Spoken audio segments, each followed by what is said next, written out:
conforme lo haría con Juan de los Palotes. Con cualquiera. Yo resuelvo la misma situación exactamente igual que con esa persona. Ajá. Entonces, acordémonos que la igualdad es la igualdad de los iguales en igualdad de condiciones. Y en este caso, bueno, yo aplico esa máxima. Entonces, yo trato de ser exactamente igual con esta detenida que con cualquiera en su misma situación. Y no tengo por qué hacer diferencia, y trato de mantenerme en esa línea. Y bueno, tengo muchísimas personas privadas de la libertad, he tenido muchas personas privadas de libertad en expedientes, algunos ya no han tenido libertad, unos han sido absueltos, otros han sido condenados, y trato de cumplir el mismo camino con todos. No voy a hacer diferencia por la mayor popularidad o menor popularidad de alguien. Ok. Entonces, bastante tranquilo en ese sentido. Pero es más difícil, por supuesto. Claro. Es más difícil porque por la tiene repercusión pública, sufro insultos permanentes en las redes sociales. Tuve que borrar el Messenger, casi me quedo sin Facebook por lo que los insultos eran permanentes, las amenazas permanentes. Eso te iba a decir, ¿te afecta en tu vida privada, en tu vida personal? Porque me imagino, bueno, tenés familia además, ¿cómo vivís desde que te hiciste cargo de esta situación? ¿Cómo vivís esto? Porque sabemos de las amenazas, sabemos de los insultos, es obvio, ella incluso públicamente lo hace, pero ¿cómo vos lo viviste? ¿Cambió tu vida? Por supuesto.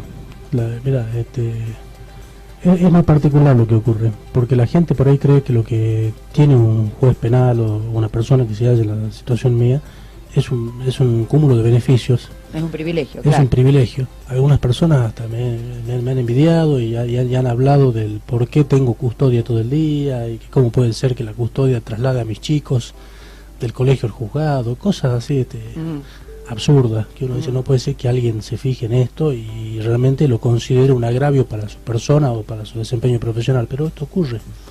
Y lo cierto es que a nadie le gusta vivir con tanto custodio todo el día. Yo tengo custodio casi todas las horas del día, excepto cuando duermo. Ellos me están conmigo desde que salgo de casa hasta que vuelvo a casa.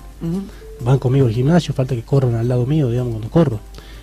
Voy a tomar un café con mi esposa y están afuera parados esperando que yo termine de tomar café, o algunas veces comparten el desayuno, la merienda, la comida con nosotros. Entonces eso es bastante embromado, no es fácil de aceptar. Es una invasión, digamos... Por supuesto, afecta la intimidad, afecta a la pareja, afecta mis hijos ya lo llaman tío prácticamente a mi custodio. Entonces, claro, forman parte de la vida de uno. Claro, claro.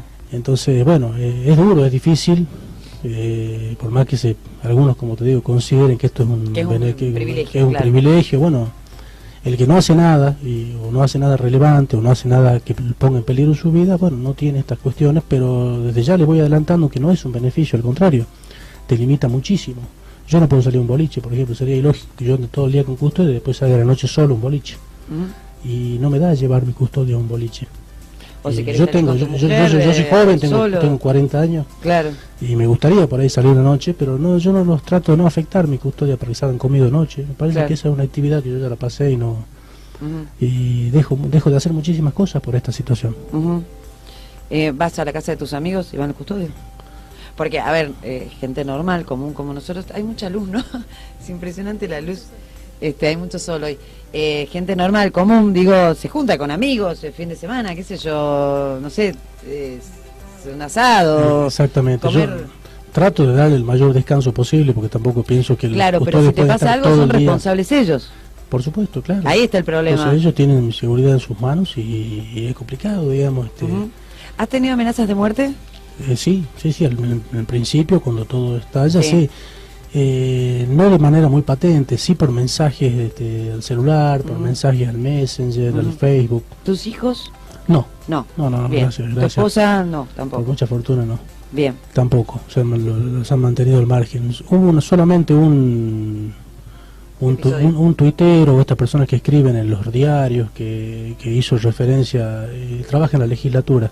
Fue el único que una vez me asustó, que me dijo que me puso que con lo que había hecho mis hijos, que fue cuando dispuse el traslado de Milagro Sala inclusive no del lado de Milagro Sala, porque esto no genera solamente bronca del lado del Tupac Amaru y los seguidores. Cuando te trasladaste a su casa. A mí me resultó que fue mucho más bélica la gente en el momento en que se dio a conocer esto de que hubo el beneficio de la prisión domiciliaria, que nadie entiende en rigor que no es un beneficio desde ningún punto de vista.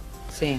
pero lo vendieron así. Hay gente que se encargó de decir que esto era que iban a una casa de veraneo y los jueces somos locos, que la mandamos que veraneen en su casa con pileta y agua cristalina, y esto no es así, no tiene ni lo más, no está ni acercado de la realidad.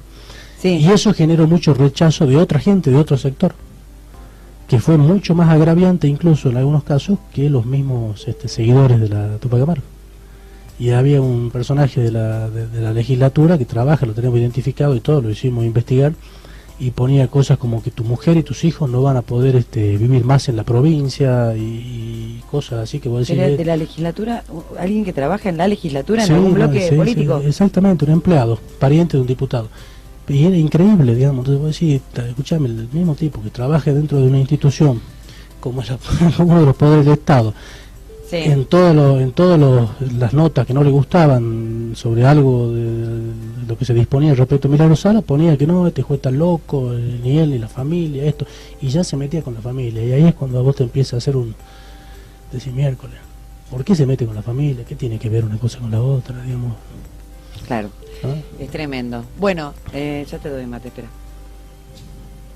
La pregunta ahora tiene que ver con las causas. Vos están tratando de solucionar porque tenemos justo hoy, tenemos mucha luz. Está Carlitos intentando resolver el tema de la luz. Bueno, muchos dicen que yo donde voy llevo luz. Bueno. Ahí traje una luz. Se me agrandó. Se me agrandó el invitado, ¿entendés? O sea, la Narcisa era yo. Bueno, no te voy a dejar sola con eso, boludo. Está muy bien. Bueno, a ver, tenés una de las causas para mí emblemáticas del caso Milagro Sala, de todo el caso Milagro Sala, es la balacera del 2007. ¿Por qué digo esto? Porque la tenía el juez Aróstegui, porque es desde ya pasaron 11 años, porque todos sabíamos de qué se trataba la historia, porque se dio dentro del marco de una campaña electoral, que, o sea, además, porque se profugaron los que estaban imputados por el caso, porque no los encontraban, porque después aparecieron y no los detuvieron. Digo, me parece, es como ese primer hecho que quedó impune, o que daba la sensación que iba a quedar absolutamente impune. Bueno, te tocó hacerte cargo, aparecieron los prófugos, de repente, los encontraste, digamos, y ahora Milagro Sala está al borde de ir a un juicio por homicidio en grado de tentativa, que tal vez es uno de los delitos más graves que tiene en términos de acusación. Por supuesto, ese es un delito que tiene una pena prevista en abstracto entre 20 y 25 años. Claro. No tiene mucha vuelta. No tiene vuelta, porque como el delito es homicidio agravado, que tiene prisión perpetua, sí, al ser tentado queda de 20 a 25 años. Es impresionante. Es una pena alta. Sí. O sea, respecto de las otras penas que pudiera tener en las otras causas, esta me parece que es la más grave. Los otros son delitos de bagatela prácticamente a lo de este. Claro. Bueno, a ver, cuando llegaste y te hiciste cargo, porque el juez Aróstegui está de licencia, ¿con qué te encontraste en este expediente particularmente? Me encontré con un Ministerio Público Fiscal en ese momento, representado por la doctora Cravero Sabio, que me decía, ¿a vos te parece, Pablo, que estos sujetos están prófugos hace 7 años? Y yo le decía, ¿cómo prófugo hace 7 años? ¿Qué pasa? ¿Dónde están? ¿En la China? No, están tomando café acá a la vuelta. Y siguen prófugos. Dije, no puede ser. Bueno, a ver, veamos. Y cuando la enfermedad del doctor Aróstegui, quedaba a cargo del expediente yo, y bueno, ese fue el problema. Me quedé a cargo del expediente, sí, lo estudié. Y conformé un equipo de trabajo que fue muy resistido y aún hoy lo es, de investigación, que logró dar con el paradero de estos hombres. Sí.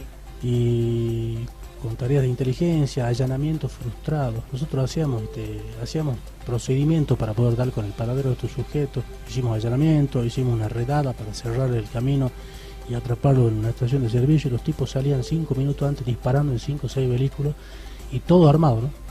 Lo que hacía la inteligencia nos decía que los tipos estaban todos armados, que no podían dar voz de alto ni hacerse ni frenarlos, claro, en el lugar, porque podía ser un escenario bastante feo, donde se pudiera poner en riesgo la vida de personas que nada tienen que ver con esto. Entonces lo teníamos que dejar escapar, porque la fuerza no llegaba, o llegaba tarde, justo después que los tipos disparaban en camioneta. Hubo entregadores, yo tengo grabación. Disparaban, querés decir, se escapaban, claro, ¿no? Vamos a aclarar. Sí, sí, hubo entregadores. Sí, dentro de la policía había gente que le pasaba la información y se frustraban los allanamientos. Y lo tenemos en escucha, después hemos podido determinar quiénes eran. Yo hice la denuncia correspondiente y aporté el audio, no sé qué habrá sido de eso, me parece que tuvo protección el policía ese, porque después nunca se lo sometió a proceso por ese hecho, o si se lo sometió, nadie se enteró. quedó en stand-by la investigación. Pero lo cierto y concreto es que nos costó mucho dar con el paradero de esas personas, y una vez que las tuvimos, pudimos cumplir con los actos procesales de rigor, y allí es cuando uno de ellos se quiebra. Uno de ellos no soportó la prisión y cuando estuvo preso se quebró y contó tal como habían sido los hechos. Tal cual. Sí. Que es lo que ya más o menos se conocía, sí, pero sí, el tipo lo contó con lujo de detalle. Esas personas contaban con la protección de Milagro Sala. Sí, por supuesto, eran mantenidos mensualmente. O sea, mientras estaban prófugos, un momentito, yo todo esto que te estoy contando está en el expediente, forma parte del mérito del sumario, con lo cual puedo hablar perfectamente de ello, porque yo ya valoré el sumario, procesé y está... O sea, no somos el que tiene que el procesamiento está confirmado y pronto se hace el juicio, con lo cual no estoy diciendo nada que no pueda decir. Vos en el juicio ya no participás. No, ¿Vos no. En ese juicio en particular no participo. Claro. Y no tiene que ver lo que yo diga de esto con la situación de la encartada en otras causas. Claro. Se refiere a este hecho puntual. Sí. Y bueno, yo lo dije en el procesamiento, sí, en principio la señora Milagro Sala estaba acusada por encubrimiento agravado. Agravado porque el delito es especialmente grave, como se llama el Código Penal. Y luego mutó quizá arriesgado por parte del Ministerio Público de la acusación, pero bueno, lo hicieron bien y ampliaron la imputación a esta figura de coautora de homicidio tentado por precio, promesa remuneratoria. Vale decir, ¿qué es esto? Para que la gente lo entienda. Esta es la figura, la agravante que prevé el homicidio en el Código Penal para el que manda a cometer el homicidio mediante precio, habiendo pagado o promete pagarle. Claro, mira, a ver, Anita, anda a matarlo a Carlitos, una vez que lo mates te pago 100 pesos, una cosa así.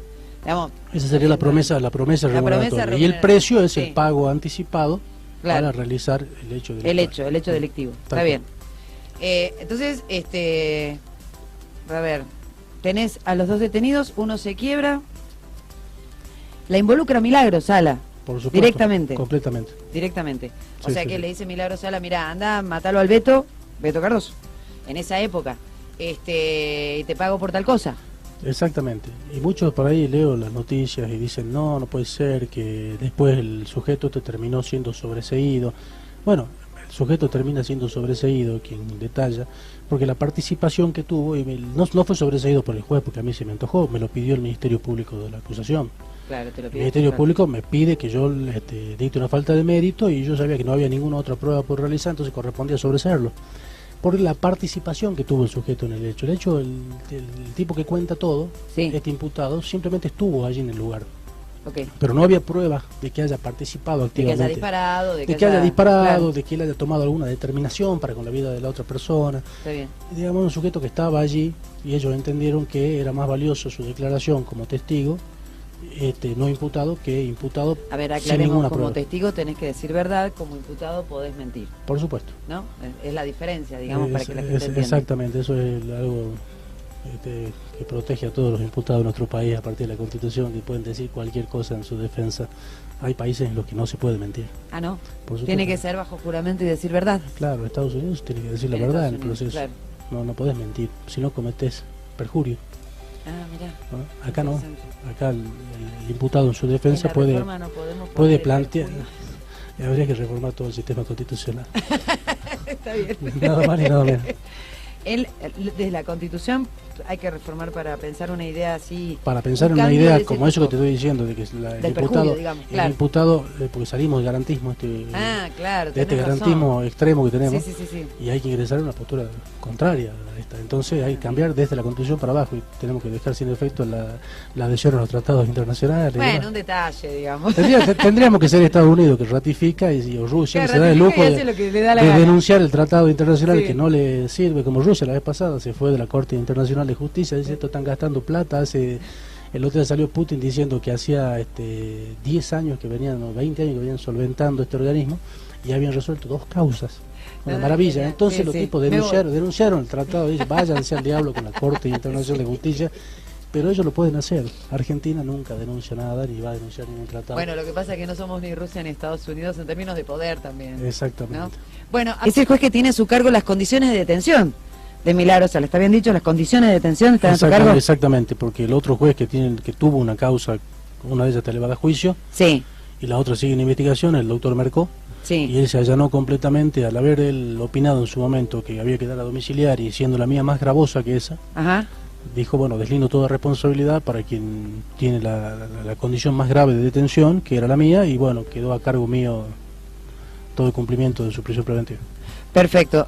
Cali, ¿el video? ¿Te vos tenés que decir que tengo delay? Un poquito. Bueno, está bien. Bueno, no la veo igual. Tenés también una causa subsidiaria de la balacera del 2007, que es, subsidiaria digo, que está vinculada, que es una causa que tiene que ver con la desaparición y posterior destrucción de un expediente. Exactamente. Y eso yo no lo tenía ni en mis planes, ninguno de mis secretarios ni nadie. Un día llega una declaración de un sujeto que había sido miembro de la Tupac, muy allegado a Milagros Sala, y me la remite el fiscal Diego Kusel a partir de una causa en la que investigaba otra cosa. Pero el sujeto empezó a referir cuestiones, a relatar su paso por la Tupac y contar cuestiones, y bueno, una de esas cuestiones que le tocó vivir había sido justamente la destrucción, el arreglo para la sustracción y posterior destrucción de este expediente. Me llegó la declaración, pedí el expediente estaba archivado, pero tuve que pedirlo. Me llega la declaración, no es una cuestión premeditada. Sí. Me llega, la leo, digo, bueno, a ver, ¿dónde está el expediente? Primero no sabía si había expediente o no. Sabía que había habido un expediente administrativo donde 2 empleados del Poder Judicial habían sido sancionados por un simple extravío de expediente, por no prestar la debida atención. Desapareció el expediente, punto, no se supo más nada porque no había prueba. Entonces terminaron con una pequeña suspensión por esa falta de atención puesta en su trabajo. Sí. Y yo no sabía de la existencia del expediente penal. Cuando empezamos a buscar a ver si había habido una causa, porque es mucho anterior al cumplimiento de mi función en el Poder Judicial, nos damos con que había un expediente y estaba archivado, había sido archivado por mi antecesor en el cargo. Entonces lo pedí, lo leí, cuando lo leí, bueno, me di la sorpresa de que era verdaderamente un mamarracho. Era una cuestión que no resiste el menor análisis. El otro A día, ver, Pablo, sí. vos me querés decir que, ¿qué pasó con el expediente? ¿Se lo robaron de tribunales? Exactamente. ¿Que lo destruyeron?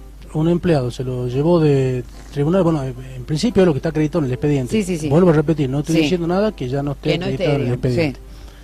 No puedo decir tampoco cuál va a ser la resolución porque hay que ver la prueba. Yo te digo que el expediente, así como estuvo archivado, era verdaderamente un desastre. Por eso es que yo tuve que declarar la nulidad del sobreseimiento dictado anteriormente, Sí. y a partir de eso incorporar la declaración que me llegaba del Ministerio Público de la acusación para continuar con el trámite investigativo, porque me habilitaba a haber declarado la nulidad, porque no podía haber tenido lugar nunca el sobreseimiento de la causa de modo genérico. También lo dije en una sentencia, esto fue objeto de una nulidad interpuesta por la defensa de Milagros Sala, y ya lo tengo dicho también. La nulidad nunca pudo, el sobreseimiento ese en aquel momento se dictó en contra de persona indeterminada. Era un sobreseimiento de la causa, pero no tenía imputado la causa. ¿Era un sobreseimiento de la causa de la balacera o de...? Para que la gente entienda. Sí, decímelo en criollo. El sobreseimiento es la terminación del proceso, claro, de modo anormal. Lo normal es que el proceso penal termine con el dictado de una sentencia. ¿Cómo termina de modo anormal un proceso penal? Uno de ellos es el instituto. En la investigación se da el sobreseimiento, vale decir que se entiende que hay certeza de que el sujeto que está imputado, el sujeto determinado que está imputado, no cometió el hecho. El delito. No cometió el hecho, no participó en el hecho, Sí. o bien concurrió la prescripción de la acción penal. Ok. Entonces se lo sobresee por prescripción, por no haber cometido el hecho, por no haber participado en el hecho, y una serie de otros supuestos que no vale la pena explicar en este momento. Entonces se puede dictar el sobreseimiento, termina el proceso en relación a él, el Estado no puede perseguirlo más. El mismo instituto en el juicio se llama absolución. En el juicio se absuelve, Sí. no se sobresee. Está bien. ¿Estamos? Está bien. Entonces generalmente la absolución se da por sentencia. Cuando también puede en el curso del debate sobrevenir una causal de prescripción, se absuelve, o porque el tribunal entiende que no hay prueba punto, no hay certeza para que el tipo sea condenado, se absuelve. Entonces, este modo, el sobreseimiento, esta determinación del proceso, se dio de modo anómalo, porque no había imputado. Entonces, de ningún modo se puede sobreseer. ¿Qué hubiera correspondido? ¿La nulidad de la causa? No, un simple archivo. Si no hay más para investigar, la causa debe ser archivada. Claro. Para el eventual caso de que luego... O sea que se sobreselló los fantasmas, digamos. Claro, claro, se dice, no, y es más, no se sobreselló por prescripción, se sobreselló por no haber cometido el hecho.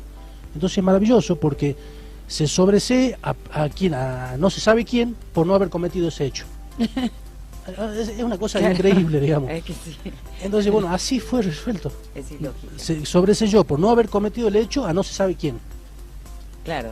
¿Estamos? O sea, alguien cometió el hecho, dijo el magistrado. Claro, alguien lo hizo. Alguien lo cometió, pero nadie fue. Cosa así. Es muy raro, es como un trabalengua. Ahora, esto fue sobre la balacera. Esto fue sobre o la pérdida del expediente. Esto estamos hablando de la destrucción del expediente. Ah, ok, o sea, alguien se robó el expediente, no está el expediente, alguien fue, pero nadie fue. Pero nadie fue. Entonces, ¿retomaste? Entonces declaré la nulidad, eso realmente era nulo, nulidad absoluta. Entonces de oficio procedí a declarar la nulidad y continué con el trámite de la investigación, y a partir de ahí se incorpora, se lo llamó a prestar declaración nuevamente al mismo testigo, se hizo un reconocimiento de rueda de persona, hice un reconocimiento del lugar del hecho, y estoy por hacer una que otra medida más para resolver la situación del expediente. No sé en qué sentido, ya veremos, pero yo te hablo del aspecto técnico de cómo es que se está investigando este expediente, porque llama la atención que un expediente que de pronto, porque se dice en los medios, en todos lados, no, un expediente, ¿cómo puede ser que este juez tiene animosidad? ¿Cómo puede ser que una causa que estaba archivada? No, yo hago mi trabajo, lo hago del mejor modo posible. Soy muy obsesivo y soy altamente eficiente, y pragmático, entonces hago las cosas donde yo pongo el ojo, pongo la bala. Entonces decidí ver ese expediente y voy hasta el final con ese expediente, Pablo, no lo dejo durmiendo. Está bien, Pablo, lo que acabas de decir es intenso. Yo, a ver, te he visto trabajar, conozco tu trabajo y me parece que sí tenés un problema de obsesión. Es decir, en el sentido de que sos obsesivo del trabajo, no la obsesión hacia alguien o algo, sino del trabajo. Mi esposa me reclama lo mismo, yo paso de 10 a 11 horas de mi despacho resolviendo expedientes. Vale decir que debo ser el juez que más horario cumple el tribunal. Bueno, pero lo hago con gusto, porque me gusta. No tengo otra cosa para hacer. Yo no me veo si no es trabajando. Ajá. Yo hago trabajo y hago deporte. Ni sexo tengo yo. Trabajo y deporte. Acaba de desbarrancar nuestro amigo el juez. Estaba serio hasta ahora que... Bueno, pasa que vos me convidas mate y estas cosas. Yo ya creo que estoy en el living de tu casa tomando un mate, ¿no? Pobre tu mujer. No, era una broma. Era broma, obviamente. Era una forma de decir, sí. Bueno, vamos de nuevo. Entonces, tenés, digamos, vas caminando en el expediente. Vamos a aclarar, el expediente que se perdió era el de la balacera. Entonces, claro, no había manera de hacer una cosa respecto de la otra si se había perdido y destruido el expediente. Otra causa que tenés es esto que no es una causa todavía. Es esto que estás haciendo una investigación y por la que hiciste el allanamiento en la Tupac Amaru. También secuestraste vehículos en propiedades o lugares vinculados a la Tupac Amaru. Explícanos qué estás haciendo con eso, porque no entendemos y mucha gente se pregunta, ¿cómo si no hay una causa hay una investigación? Bueno, en el sistema previsto por la ley 3584, el código que aún se encuentra vigente para las causas cometidas hasta agosto de 2011, era muy normal, y de hecho ahora en el nuevo código y en el código que va a venir, porque se está tratando de modificar el Código Procesal Penal, está previsto nada más que en manos del fiscal. Es lo mismo, digamos. Antes el juez de instrucción resumía las facultades del agente fiscal y del juez de control. Y es normal que el juez de instrucción hiciera actuaciones informativas cuando tuviera elementos como para presumir la comisión de un acto ilícito, pero todavía no está bien claro el panorama, entonces uno investiga para ver si realmente hay delito o no, y si se puede salvar alguna prueba y algún bien que serían objeto de ese delito. Esto era muy normal, y hoy lo es de manera muy normal por la policía, el Ministerio Público de la acusación, todos llevan investigación. La investigación no siempre inicia con la denuncia de alguien, o porque se ve a la persona cometiendo el delito. A veces se inicia, digamos, se inicia de oficio, claro. como debiera ser en todos los casos, cuando se tiene noticia Y creo que el Ministerio Público de la Acusación lo está haciendo de ese modo ahora. Cuando tiene noticia de algo, bueno, te comienza una investigación. Bueno, yo la comencé porque yo estoy disponiendo de cierto material investigativo que tiene que ver con la protección de los testigos de la balacera. Okay. Yo tengo gente, mi juzgado tiene gente en el Programa Nacional de Protección de Testigos. Bien. Dispersos por el resto del país. Bien. Entonces, en ese marco de tutela, llevamos adelante investigaciones y recibimos permanente información de qué es lo que está ocurriendo en el entorno de la gente que está involucrada en estos expedientes, de un lado y del otro. Entonces tuvimos conocimiento de determinados hechos que podían devenir en la comisión de hechos ilícitos, de delitos tipificados por el Código Penal, y en virtud de eso llevamos adelante unas medidas investigativas. Se formó un expediente donde se va trabajando. Con ese expediente surgió información de que estaban desapareciendo vehículos que pertenecían a la agrupación Tupac Amaru, y en ese sentido yo actué de la manera más rápida posible para lograr dar con el paradero de esos vehículos. Y dio muy buenos frutos. Vos fíjate que encontramos vehículos que estaban escondidos, u otros que eran trasladados de un lugar a otro. Permanentemente, digamos. Permanentemente, y estaban sustraídos del alcance de cualquiera. A ver, vos encontraste, le vamos a aclarar a la gente, vos encontraste ambulancias. ¿Las ambulancias se las escondían? Por supuesto, estaban escondidas, tenían los yuyos a través de la puerta. Tuvimos que romper portones para poder sacarlas, estaban escondidos hasta con portones soldados. En algunos casos. Está bien. Las traffic que encontraste, que son para traslado de personas con discapacidad. Sí. También no estaban siendo usadas. No, para nada. Okay. Inclusive estaban sufriendo el desguace propio de los vehículos que quedan en manos de personas inescrupulosas, que no tienen el control ni la vigilancia de nadie, y le van sacando las partes. Claro, está bien. Aclaremos que la Organización Social Tupac Amaru recibía fondos del Estado y esos bienes se compraron con plata de todos, digamos, ¿no? Ese es el sentido, ¿verdad? Sí, sí, así. Ahora, cuando entraste a la Tupac Amaru, en ese allanamiento que arrancaste hace ya una semana, ¿con qué te encontraste? ¿Cómo está hoy el edificio de la Tupac Amaru? Me dio mucha tristeza porque yo como ciudadano nunca desmerecí el trabajo que puede haber llevado adelante la Tupac Amaru. Pero creo que en algún punto, no sé, quizás perdieron el rumbo, lo que fuere, porque lo que yo vi en ese lugar cuando entré fue tremendo. Ver los millones de pesos, si se puede decir como botín de guerra, digamos, amontonado, una cosa tirada arriba a la otra, con goteras que caían de los techos y estaban empezando a oxidar todo el equipamiento médico que hay ahí adentro. Que podría haber servido todo este tiempo para dar servicios de salud. Claro. A todos los socios de la agrupación, o a los pequeños, los miembros de la agrupación Tupac Amaru, y el resto de los ciudadanos comunes que no tienen plata para ir a pagar una ecografía, 2.000, 3.000, 5.000 pesos, o no tienen obra social y tienen que estar esperando un turno del hospital de niños de 4 meses porque hay una gran demanda y poco recursos. Entonces eso podría haber estado en funcionamiento, y yo vi ahí que se estaban destruyendo y estaban bajo el control de nadie.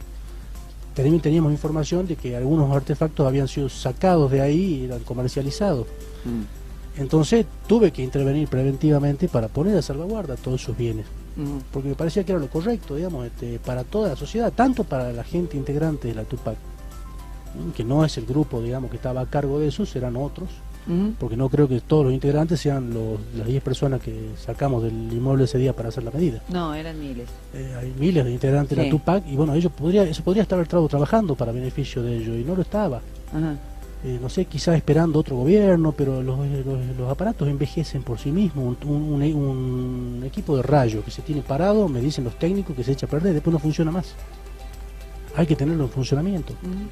Y aparte se van volviendo cosas obsoletas, porque si uno lo tiene guardado 10 años, resulta que cuando vos querés brindar este servicio ya salió una imagen 4 o 5 veces superior a ese, y ya no sirve para nada. Entonces realmente era un despropósito.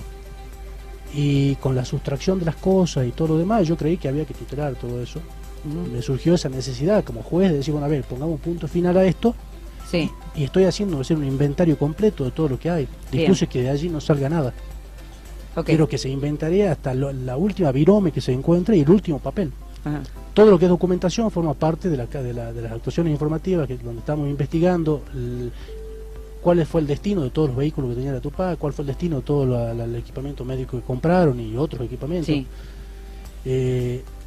eso está formando parte de una investigación y se está catalogando y viendo papel por papel. No quiero una vista rápida, así como que dice, va a hacer un allanamiento y sacan lo primero que encuentran, la policía que no sabe ni qué está buscando, Sí. va por orden judicial y saca 2 o 3 carpetas y se van.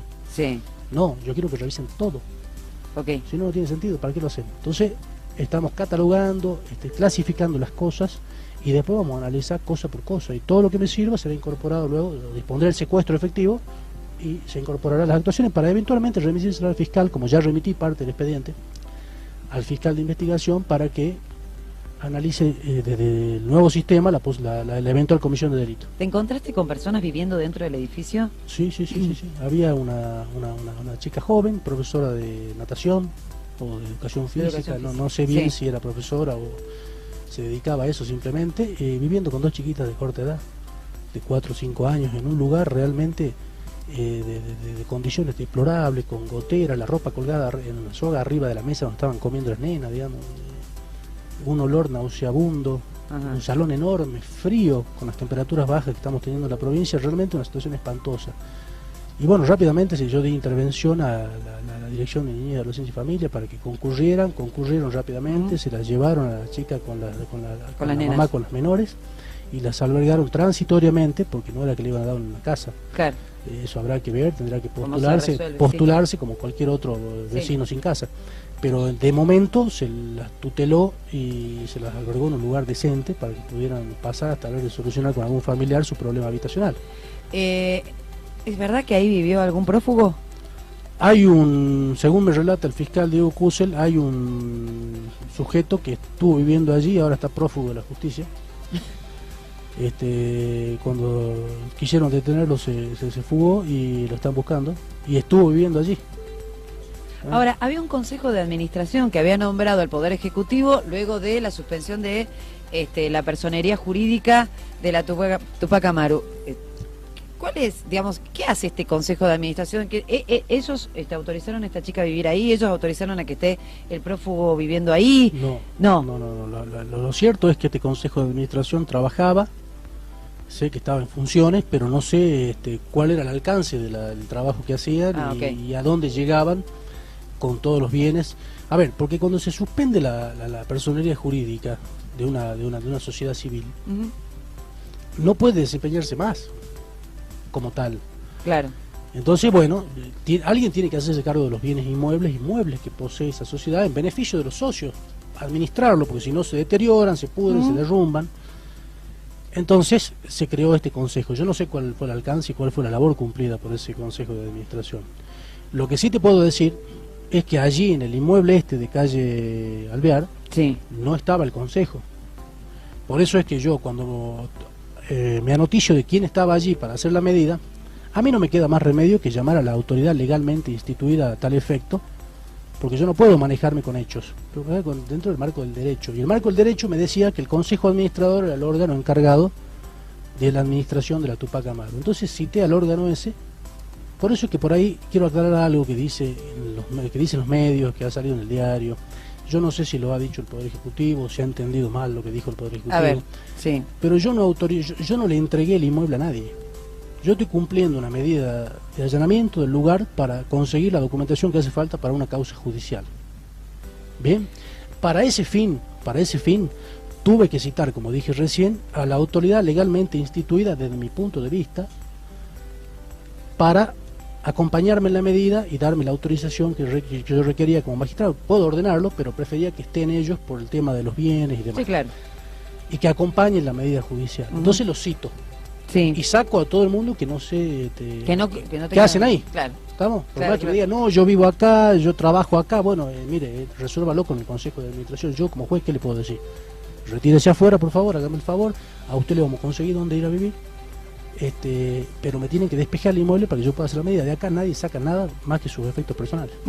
Y bueno, salieron de ese modo. Y si eso deviene colateralmente en la entrega, si se quiere, de la posesión a la autoridad legalmente instituida para la administración de la Tupac Amaru, bueno, así ocurrió, pero fue un efecto colateral de la medida judicial. No es que este magistrado dispuso, no hay ningún resolutorio dictado por mi parte donde yo entregue la posesión a nadie, simplemente que parece ser que colateralmente ellos toman posesión cuando Claro, yo los llamo para cuando- la medida judicial. Claro, cuando vos entras con la policía en realidad y haces lo que tenés que hacer, que debió hacer este consejo, bueno, se instituyen, se constituyen y Se deciden. constituyen el lugar y bueno, Claro. no sé ahora quién seguirá, si seguirán ellos, ya tendrán que verlo. Sí, Pero está no bien. es que yo como juez en la investigación de mi expediente le doy la posesión o dejo de darle la posesión a alguien. No, está claro. Yo no puedo avalar una situación de hecho. Yo entiendo que si había gente con la superintendencia o la administración de ese inmueble y de cualquier otro, es una situación de hecho desde el punto de vista de la justicia. Está Yo bien. no puedo convalidar eso y llamar a los muchachos que de hecho están teniendo un inmueble para realizar una medida judicial. Tengo que llamar a la autoridad legalmente instituida al efecto. Perfecto. Y así lo hice. Perfecto. Bueno,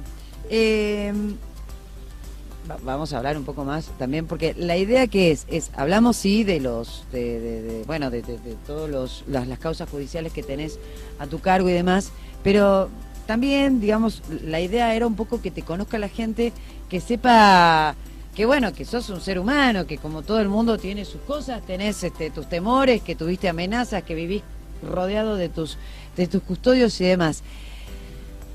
Cuando entraste a la Tupac Amaru y subiste al cuarto piso, donde está el estudio de radio, por un lado, y al lado hay un lugar físico, cuando abriste y entraste, ¿qué encontraste y qué sentiste? Y me pareció que estaba frente a una prisión.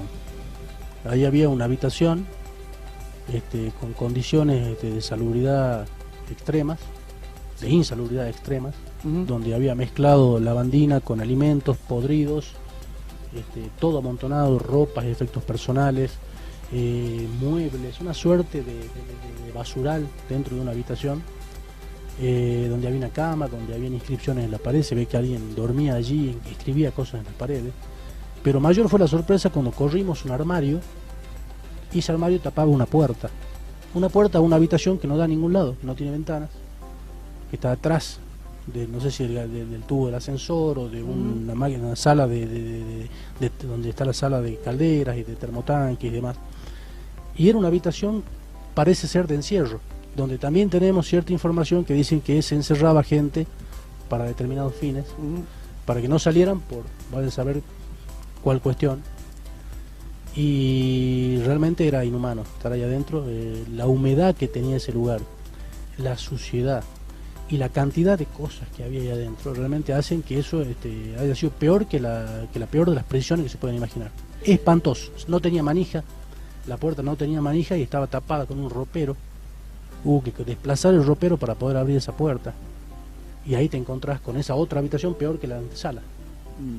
Realmente una cosa muy fea, ¿no? El pabellón número 2, no sé si sigue siendo así. Una vez hice una nota que se me ocurrió, digamos, quería conocer la cárcel para transmitirle a los que me leían en esa época, nos leían.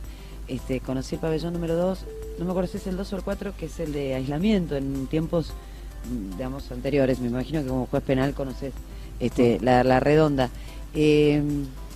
Este aislamiento es una celita muy chiquitita, donde ellos, antes, ¿no? Esto cambió ahora, pero entiendo que cambió. Cuando yo fui hace, no sé, 2005, 2006, por ahí, veías los escritos en la pared que se hacían. Yo les pedía que me expliquen cómo, porque en realidad no podés llevar nada ahí adentro, era de aislamiento precisamente. Entonces rompían con las uñas la propia pared, con pedacitos de pared escribían, hacían, no sé, había un tren, por ejemplo, dibujado, qué sé yo, podían salir 1 hora por día a tomar sol o al aire libre, digamos. Y cómo es, no sé cómo se resolvió eso ahora, pero es como son 4 muros y vos lo único que ves es el cielo, o sea, no ves nada, solo el cielo, ¿no? Y podían ir al baño. Bueno, cuando vos me contaste esto, me recordó a eso, en realidad, que era el castigo. Cuando los presos se portan mal y demás, los llevaban en otro tiempo a esas celdas de castigo y podían estar 24 o 48 horas. ¿Te pareció parecido? Bueno, en apariencia sí. Ok. No te puedo decir si era una sala de reclusión, Claro, pero en en apariencia daba sí. toda la impresión de que ahí residía gente que no debía salir y encerrada allí, por las características del lugar. Tiene un lugar que tenía cama, que tenía ropa íntima, que tenía efectos de higiene femenino, que tiene placar adentro, una especie, algo que hace las veces de placar. alimentos y todo tipo de cuestiones que hay en un hogar, todo mezclado Sí. en una habitación sin ventanas y sin puerta prácticamente, porque la puerta estaba obstruida por un placar y sin herrajes. Bien, otra de las cosas que está bajo tu mando, digamos, para decirlo de alguna manera, es Luca Arias. Esa es la causa de lo llamado Lucas Arias. Lucas Sí, Arias. sí, sí. ¿Cómo va esa causa? ¿Cómo, digamos, también es una causa muy antigua, el atentado, la golpiza a Luca fue en el 2006? Exacto. Sí, por ahí, septiembre del 2006 me parece, si no me equivoco. Porque bueno, son muchas causas, entonces hay que tener todo en la cabeza. Por esta causa, por Luca, ¿también tiene Milagro Sala una prisión preventiva? También, porque ella allí tiene un procesamiento por lesiones graves agravadas. Claro. Y que por la pena y por la cuestión también ameritaba el dictado de prisión preventiva. ¿Ya tenés procesados en esta causa? Ya está dictado el procesamiento de Está esa dictado causa. el procesamiento. Está recurrido. Sí. Ayer creo que fue elevado, antes de ayer fue elevado al Superior Tribunal de Justicia, Ujú. por un recurso planteado por el Ministerio Público de la Acusación por el procesamiento que dicte en contra de Cosentini, porque allí también está procesado Cosentini, el exministro. Ajá. Y la Cámara de Apelaciones resolvió dictarle falta de mérito a Cosentini. Dio vuelta al procesamiento mío en relación a Cosentini y me mandó a investigar más. Dijo que era un tanto apresurado el sobreseimiento del el procesamiento de Cosentini por el delito por el que estaba imputado. No, por otro delito, porque en realidad venía imputado por un delito más grave, yo lo procesé por un delito menos severamente penado. Y está a resolverse ese recurso que plantea el Ministerio Público de la Acusación en contra de la sentencia de la Cámara de Apelaciones y también por defecto Claro. de la mía. Porque los demás recursos ya fueron rechazados en casación. Ujú. Así que falta que se resuelva eso y pienso que vuelve para poder correr vista al Ministerio Público en el sistema mío para que hagan la requisitoria fiscal de elevación de la causa a juicio. Vos sos un juez raro. ¿Por qué voy a decir esto? Porque los jueces del sistema anterior, vos, están extintos, digamos. Es decir, en realidad, sos el único que queda y ¿quién más? No, soy Nadie el- más, sos soy el único, el juez residual, digamos, Sí, de las causas sí, residuales sí, del y antiguo entre Código comillas, Procesal. entre comillas, ahora tenemos una jueza de violencia de género también que tiene muchas notas características de la del juez de instrucción. Ah, mira, está bien. Exactamente, que es una cosa que se está planteando a nivel Ajá. legislativo, de que es también una cosa rara en un sistema acusatorio que se haya creado la figura de un juez de violencia de género Claro. que tiene notas características de los jueces de instrucción. Mira. Bueno, a ver, un día se te terminan las causas, porque vos lo que hiciste fue heredar causas con el viejo sistema, ¿cierto? Exactamente. Bien. Se te terminan las causas. ¿Se te pueden terminar las causas? ¿Vos qué haces? ¿Te vas a tu casa? No, tendrá que yo sigo designado juez correccional del Poder Judicial y la justicia correccional no entró en vigencia nunca. Ah, Con lo mira. cual ahora con la nueva modificación del Código Procesal Penal, Sí. se tendrá que readecuar mi cargo de magistrado y ver cuál función desempeñaré. ¿Cómo llegaste ahí? ¿Llegaste ternado? No, cuando yo ingreso al Poder Judicial era otro el sistema de designación. Ajá. Básicamente llegué por... Acuerdo de la legislatura. Claro, llegué por mi desempeño en los tres poderes del Estado. Yo me desempeñé tanto en Fiscalía de Estado durante muchos años, Ajá. luego en la legislatura, fui asesor legal muchos años en la legislatura, fui director del Ministerio de Producción en su momento, hasta que quise ser secretario relator del Superior Tribunal de Justicia ¿Y qué pasó? y presentaba sendas notas, me acuerdo, al presidente en ese momento, al doctor González, diciéndole que le podía hacer mejores las sentencias, que le podía dar un toque mío Sí. en redactárselas mejor todavía. Le puedo poner onda a la sentencia. y se habrá cansado de recibir mis notas Sí, pidiendo ser relator de él, sí. y que un día me dijo, no, me parece que por tu perfil tal cosa, y bueno, me eligió para postularme como magistrado. en ese ¿Estás momento. cómodo o te gustaría litigar? ¿Volver a litigar alguna vez? No, yo nací para hacer lo que hago. Ajá. Estoy sumamente cómodo, lo tomo con mucha seriedad. Lo cual me trae muchos problemas también, porque Sos poco querido, hago ¿no? más enemigos que amigos, Ujú. porque soy muy estricto, observo todo de manera muy técnica y no permito que los abogados hagan abuso del proceso. Te habrás dado cuenta que soy el único magistrado que ha aplicado sanciones de la manera en que apliqué en los últimos tiempos. Eso era... ¿Crees que nuestro procedimiento penal es demasiado garantista en este sentido, digamos? Porque sí, digamos, conozco que has sancionado. ¿Querés atender el teléfono? Porque te están llamando, sí, ya sé, es tremendo. No importa, puedo. Tenés, he visto, digamos, las sanciones, algunos abogados y demás, pero en la Argentina realmente la cantidad de incidencias posibles que tienen los abogados del defensores y demás es impresionante. ¿Crees que es demasiado zafaroniano nuestro código procesal y nuestro código penal? Absolutamente. ¿Crees que hay que modificarlo? Por supuesto que sí.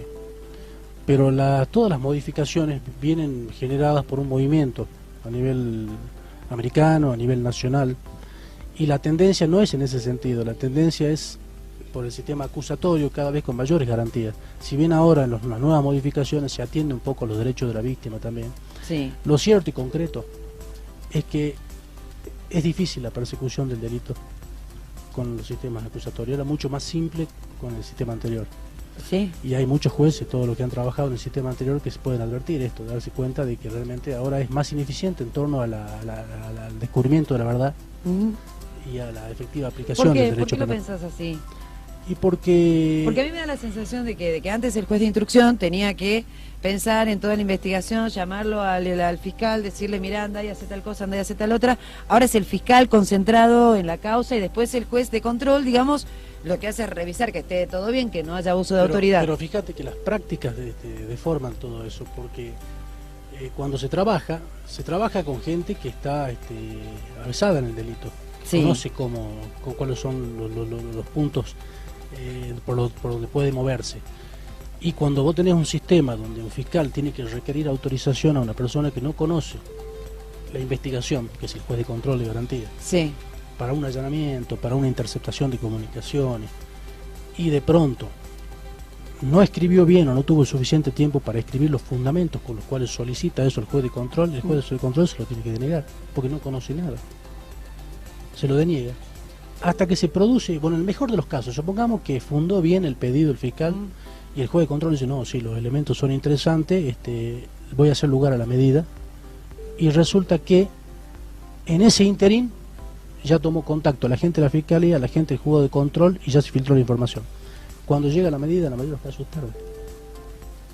Por eso es que en este nuevo código, que se está tratando en este momento en la comisión redactora, se trata de otorgarle quizás mayores facultades para actuar a los fiscales en torno a estas medidas restrictivas de derechos garantizados constitucionalmente, y que el juez pueda ratificarlas a posteriori. Que pueda ser el fiscal, en casos de urgencia, que realice directamente todo esto, ¿no? Con mayor amplitud a la que prevé el código nuevo, al código que llamemos nuevo, que está vigente ahora. Que está vigente, sí. Este código vendría a ampliar un poco más todavía esas facultades para que se pueda ser más efectiva la persecución del delito. ver, ¿sentís que la víctima en muchos casos es muchas veces victimizada en el sistema actual?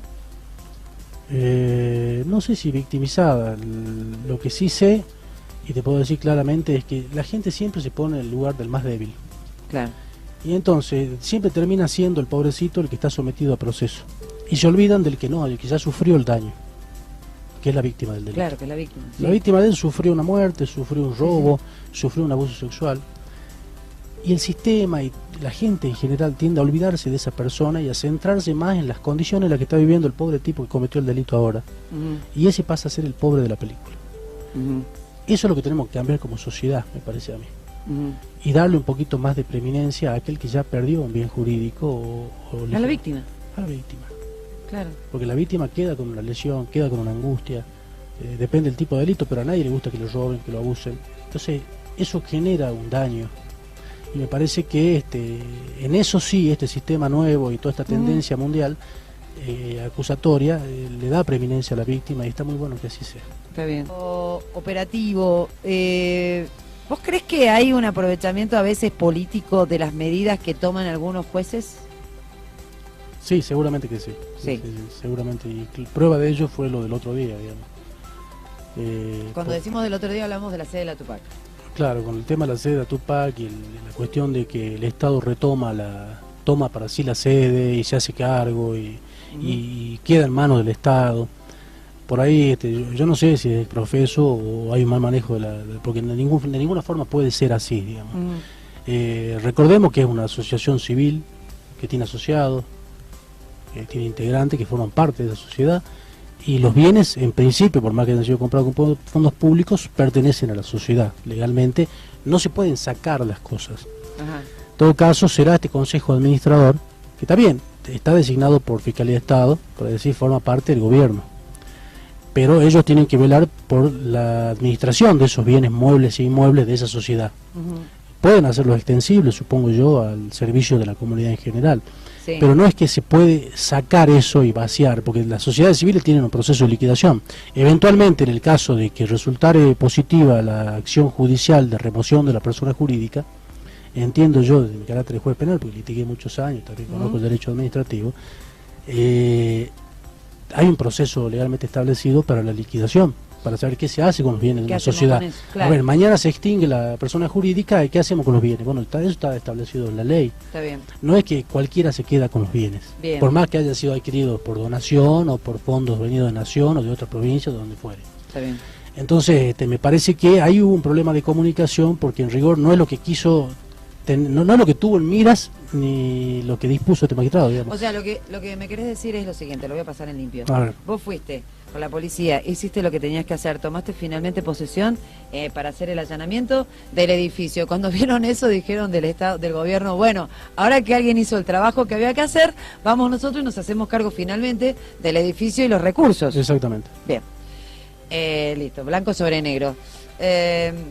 Otra cosa, ¿crees que en la policía hay todavía sectores de la policía o sectores del Poder Judicial que pasan información y responden a Milagro Sala? No sabría decirte del Poder Judicial porque no tengo esa información, pero sé que en algún tiempo atrás sí hubo mucha facilidad para esta agrupación, para la consecución de muchas cosas. Sí. Desde el Poder Judicial, desde la policía, desde el Poder Legislativo, desde todos lados. Y en este momento sé, porque tenemos información concreta, lo he denunciado en la Fiscalía de Investigación el otro día con el tema del secuestro de las ambulancias, se filtró la información y estamos tratando, o por lo menos el fiscal actuante ahora está tratando de investigar cómo es que se filtra esa información, porque tiene que haber llamadas telefónicas o algo, porque quedó en el mismo acta, en la misma acta de allanamiento, quedó que uno de los choferes de la ambulancia dijo las cosas como eran y eso deja en claro que hubo un anoticiamiento previo.